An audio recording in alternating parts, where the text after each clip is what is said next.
Hace año y medio, Marina Margun, una joven ucraniana nacida en Cherniv, una de las ciudades más golpeadas tras la incursión militar rusa a su país, grababa un video en su teléfono celular cuando un misil cayó cerca de donde se encontraba. Por fortuna, salió ilesa. Después de eso, decidió salir de Ucrania y viajar a México, donde hace su vida, esa que cambió de repente, según nos cuenta, justo cuando comenzó la invasión de Rusia a Ucrania hace 2 años. Margun nos cuenta ahora lo que le pasó en ese entonces. Yo sin pensar estaba saliendo en la calle, está peligroso salir también. Por ejemplo, una vez cuando me salí, estaba esperando a entregar la ayuda a los soldados y estaba en la calle y cayó una bomba de cerca de mí como 100 metros. Y yo como espantó mucho. Mi mamá está viviendo allá. Con el tiempo, el peligro, dice, se convirtió en algo cotidiano. Desde el primer día, muchas explosiones, muchas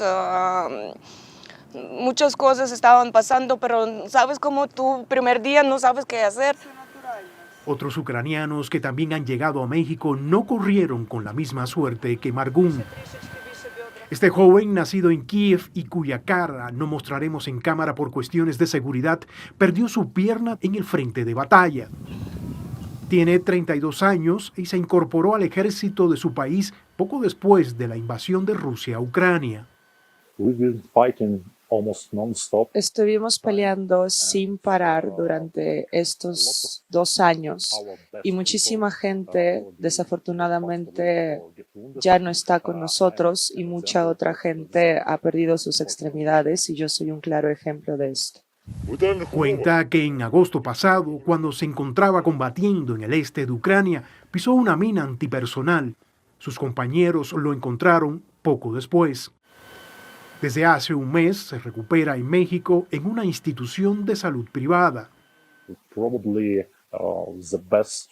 Me encantaría que llegase la victoria de Ucrania este año, aunque es muy posible que este año todavía no llegue la victoria y también es posible que cuando regrese a Ucrania me tenga que unir a mis amigos y seguir ayudando a combatir.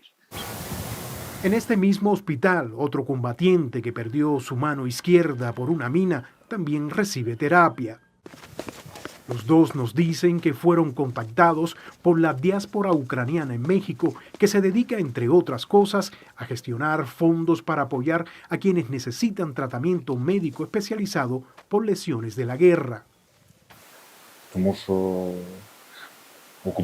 Fue mi obligación ir a luchar porque los invasores llegaron a mi ciudad. Necesitaba hacer algo para que ellos no estén en mi ciudad. Así es como empecé a defender al país.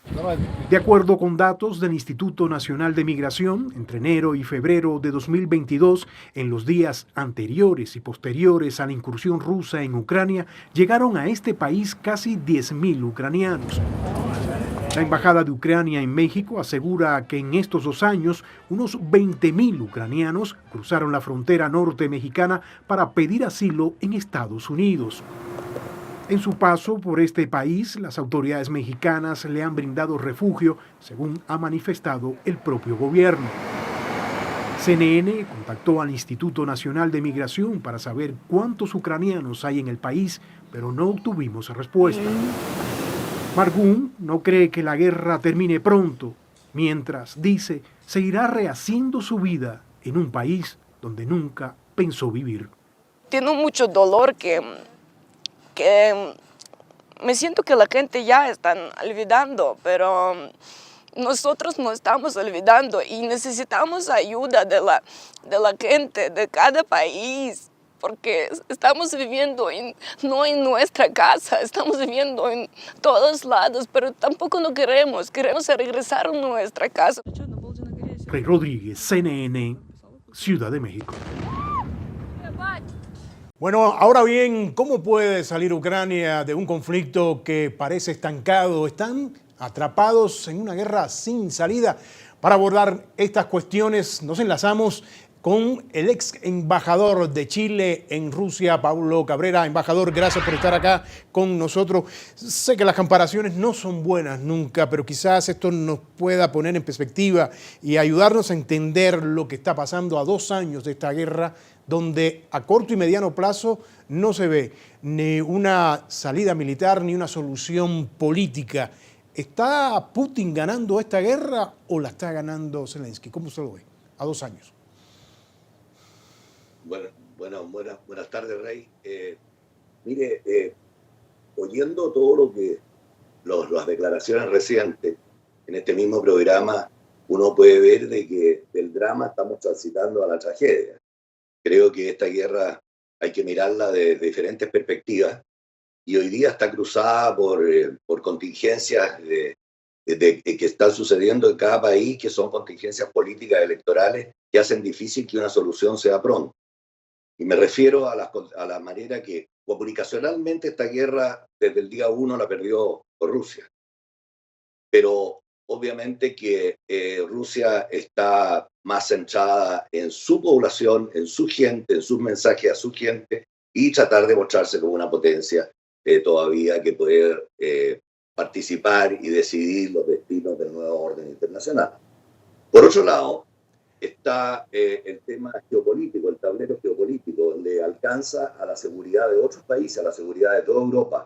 Y allí hay que hacer un poco de historia, que no la vamos a hacer ahora, se supone, pero es sobre la espada de Damocles que siempre ha creído Europa que tiene con respecto a la posibilidad de que Rusia escale una guerra de esta naturaleza y sea una guerra en el corazón de Europa más central. Y desde el otro punto de vista también está lo tecnológico, porque sí,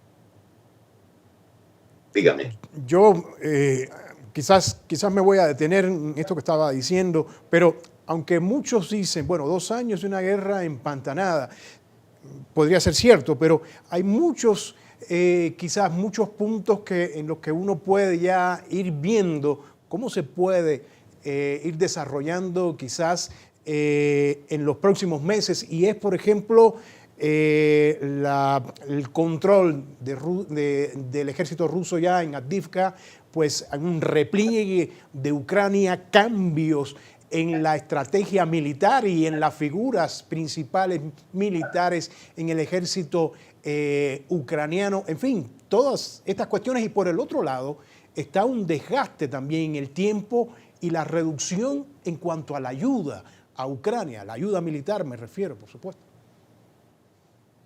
Por supuesto, yo creo que han habido cambios, esta es una evolución en una guerra. Yo creo que el cambio que ha habido en la jefatura del Estado Mayor Conjunto de Ucrania tiene justamente que ver con la acción del verano de reconquista, la ponemos entre comillas, que trató de implementar Ucrania y que, de acuerdo a lo declaró el propio general que fue destituido, fue un fracaso. Entonces, esto es cómo se presenta esta situación. También por el otro lado, en Rusia vimos que había un cambio el año pasado por el tema de la debilidad de Putin, cuando se sentía que estaban perdiendo la guerra, que su apoyo de los militares estaba dividido, había una suerte de levantamiento de algún grupo que quería una guerra total y no una operación militar especial. Entonces, creo que hay que precisar un poco. Y yo le decía que esto está cruzado también por la elección en Estados Unidos, por la elección en la Unión Europea, que tiene mucho que ver con las ayudas que se le puede prestar a Ucrania y cuál es el futuro de Ucrania, que hay algunos países que tienen una situación diferente, que han sido impactados por las sanciones económicas que se le han impuesto a Rusia, se han visto mucho más impactados, y por la guerra y el bloqueo en el Mar Negro y la salida preferente de los cereales ucranianos, que han afectado las economías de países más pequeños de Europa, como el caso de Rumania, Polonia y Bulgaria, que han tratado, Hungría, que han tratado de ir disminuyendo las ayudas a Ucrania, porque están pensando que en una guerra sin fin, obviamente que tiene que haber una estrategia de paz, ¿no? Tiene que haber una estrategia de negociación, porque después vendrá la reconstrucción de Ucrania. Por el otro lado, Putin recuperó un poder y, de cara a las elecciones, está tratando de dar una fuerza mayor. Si bien es cierto, no ha aumentado su cantidad de elementos y de militares que están en el territorio. Ucrania está haciendo una guerra defensiva, no puede ser una guerra de agresión, porque si no involucraría a toda Europa y sería una guerra con la OTAN, y eso sería un escalamiento de la guerra. Entonces, por cierto que el análisis que tenemos que hacer es siempre que tiene que haber una ventana de paz, pero si se ve el mapa político, no solo el geopolítico, estamos viendo que las elecciones, tanto en el Parlamento Europeo, tanto en Estados Unidos, en Ucrania, que está suspendida por la ley marcial, y en Rusia, están marcando la tendencia de que la guerra puede alargarse. Exactamente, embajador, justamente le iba a decir, esa paz se ve en este momento muy lejana. Gracias, embajador. Era el ex embajador de Chile en Rusia, Pablo Cabrera. El estacionamiento del hospital Mednikov de Dnipro está abarrotado de ambulancias. Estos pacientes son los afortunados, ya completamente estabilizados aquí después de que sus heridas de guerra han sido tratadas. Están siendo evacuados a hospitales ubicados en otras 10 ciudades ucranianas. Es un carrusel sangriento porque están haciendo espacio para la próxima ola de víctimas. En la sala de reanimación, el director Sergei Ryjenko nos dice que en los 2 años de invasión a gran escala de Rusia, solo a este hospital han traído 28.000 soldados de la primera línea del frente. De 50 a 100 pacientes muy graves, muy graves. Todos los días, todas las noches, de 50 a 100 pacientes de la región. Sí. Y las lesiones son graves, causadas por metralla de artillería, minas y otro tipo de fuego directo. Avdiivka es la ciudad que cayó recientemente, y de ahí es de donde provienen estos soldados. Pero en la sala de al lado, solo en su habitación, está el sargento del ejército Vasil Juliak. Fue herido el domingo, operado el lunes, y le amputaron 3 extremidades. Él dice que los rusos básicamente nos están tirando carne de cañón, hombres movilizados que corren hacia nosotros en campo abierto. ¿Tienen suficientes tropas y municiones?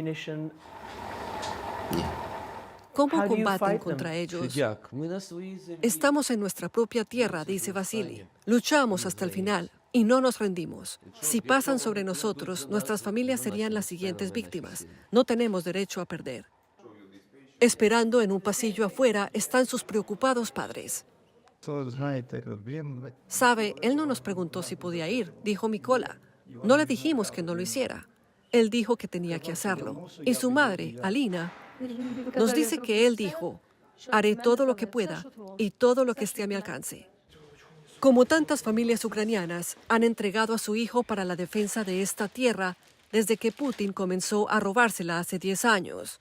El director nos dice que realizar cirugías sin parar, todos los días, durante todo el día, en todos los quirófanos, contribuye a la tasa de supervivencia del 95%, que es más alta ahora, después de 10 años, donde se han mejorado las técnicas quirúrgicas para los pacientes heridos en combate. Cada operación, cada paciente tratado, es una cuestión de deber patriótico. Incluso donar sangre está marcado con una celebración. Aquí nos encontramos con el financiador y filántropo estadounidense Whitney Tilson, que ha recaudado dinero para ambulancias, generadores y paquetes de batería. Pero más allá de la crisis humanitaria, él ve el panorama general. Creo que la estabilidad del mundo entero depende de que Occidente ayude a Ucrania a hacer frente a esta agresión. Porque si dejamos que Putin gane, creo que esto es solo el comienzo. Y de alguna manera, por increíble que parezca, al igual que los otros combatientes heridos con los que hemos hablado, Vasily dice que quiere volver con sus camaradas que están en el frente oriental. ¿Usted y sus soldados siguen estando motivados? Llevan 10 años luchando. No tengo otra opción, responde él. ¿Entiende? Por supuesto que estoy motivado. En cuanto a las extremidades que perdió, dice que puede ser entrenador. Todavía puede ser útil en esta batalla. Una batalla que desde aquí parece que durará mucho más de lo que nadie pensaba. Cristiana Manpur, CNN, Dnipro.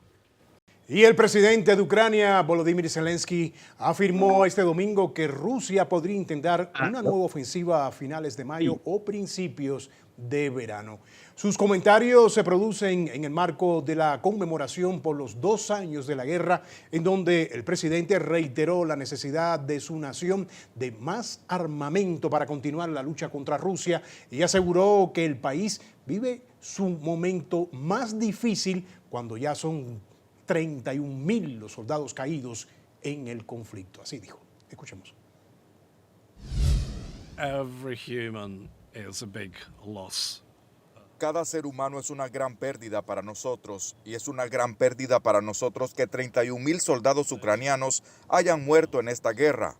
No 300.000 ni 150.000, sea lo que sea que Putin esté diciendo a través de su propaganda de mentiras. Sin embargo, cada pérdida es una gran pérdida para nosotros. Not 150,000, whatever the Putin is lying with his lying circles, but nevertheless, every loss is a huge.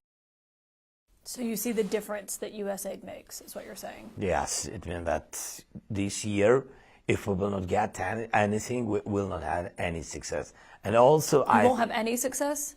any new success, and I think the route will be closed with Ukraine, because to defend it, it's also about some ammunition, some air defense, and some other systems.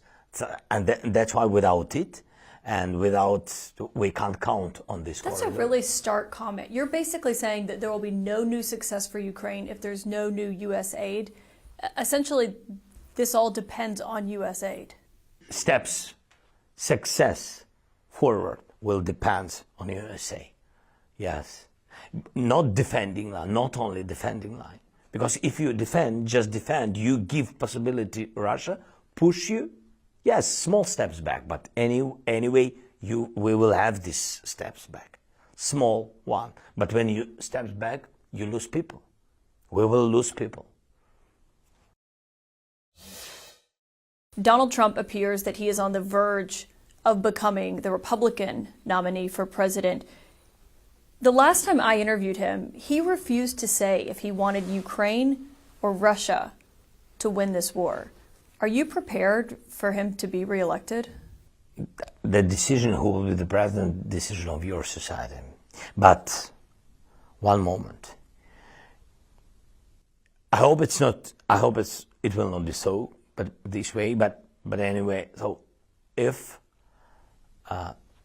Donald Trump doesn't know whom he will support, Ukraine or Russia, I think that he will have challenges with his society, because to support Russia, it means be against Americans.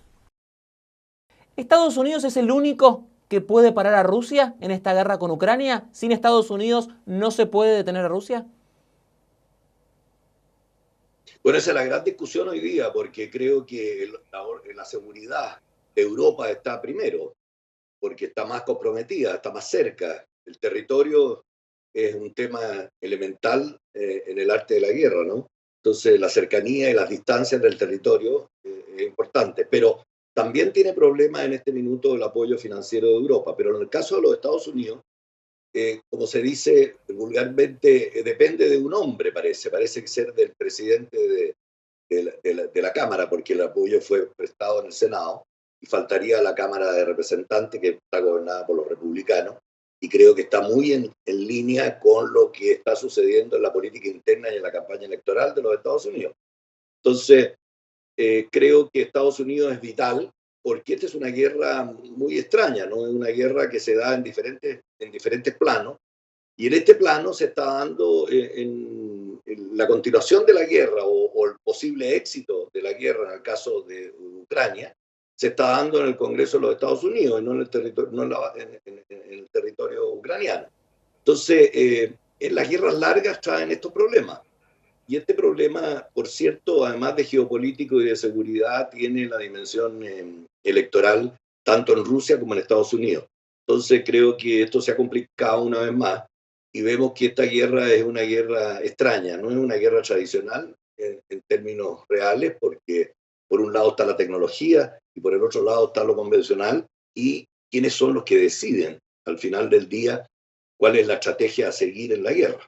Y creo que en este momento es un momento crucial porque Ucrania ha señalado que no tiene los hombres suficientes, que su contraofensiva fracasó, hizo que cambiaran a los jefes militares de Ucrania por este fracaso. Y creo que también hay que tomar en cuenta un hecho que es muy importante, que en esta guerra Ucrania está defendiéndose de un ataque de otro, un ataque bastante asimétrico desde un punto de vista de soldados y de un punto de vista de elementos de guerra, ¿no? Entonces creo que no puede pasar más allá de su propio territorio en la defensa y reconquistar lo que ha perdido. Parecería ser que es el objetivo real hoy día, y a la luz de lo que dice el presidente Zelensky, que están faltando recursos. Entonces, a su pregunta al final, ¿depende de los Estados Unidos? Sí, en gran medida depende de los Estados Unidos y también depende de la Unión Europea, que también está enfrentando problemas para traspasar los fondos y mantener el financiamiento de Ucrania para enfrentar esta confrontación con Rusia. They flit around fast, hiding each week in a new abandoned shell. Drone operators have been Ukraine's secret weapon for months, but now it is getting harder. We saw this unit in December, but their base back then has been bombed. Yet still, they hunt every day for a single mistake, a Russian who gets himself spotted. 3, 4. They say the Russians are better at hiding themselves, although sometimes, obviously not. Yeah, so they've just spotted a Russian soldier carrying groceries, and a dog came out to greet him, so I think it's quite possible that's where some Russians are hiding. So it begins. The first strike on the window. One drone watching, the other flies into the target. And quickly they prepare another. The hunt is no game, but has the tools of one. They lose about a quarter of their drones to Russian jamming. Действие рэба усилилось. Да. Оно стало чуть-чуть ощутимее для нас. Но не сдаемся. Не можем это избежать, поэтому нам приходится постоянно, как змеям, увиливать от этого всего, что придумывать, экспериментировать. They see the Russians running into the blue house. Its roof clearly hit before a while ago. It becomes their next target. They go in again. It could be a mortar position, they think. Watch how smaller explosions send fragments flying out.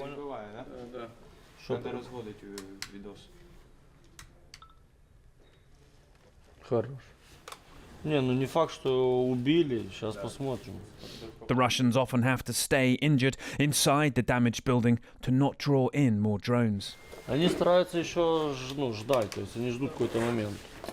Они сразу не убегают. They go in again.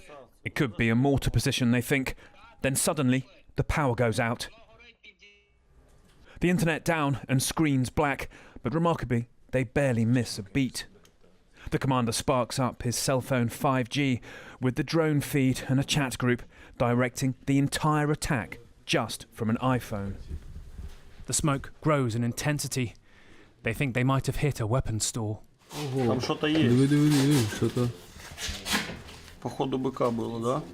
Там же ничего не было, когда ты залетал. They never see Russian faces or taste the smoke. The blast noise takes a few seconds to travel to them.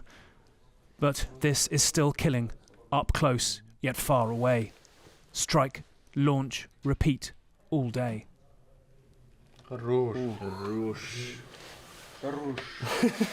Sometimes it's cheers here, screams there. Other times, the other way around. Nick Payton-Walsh, CNN, Kherson, Ukraine.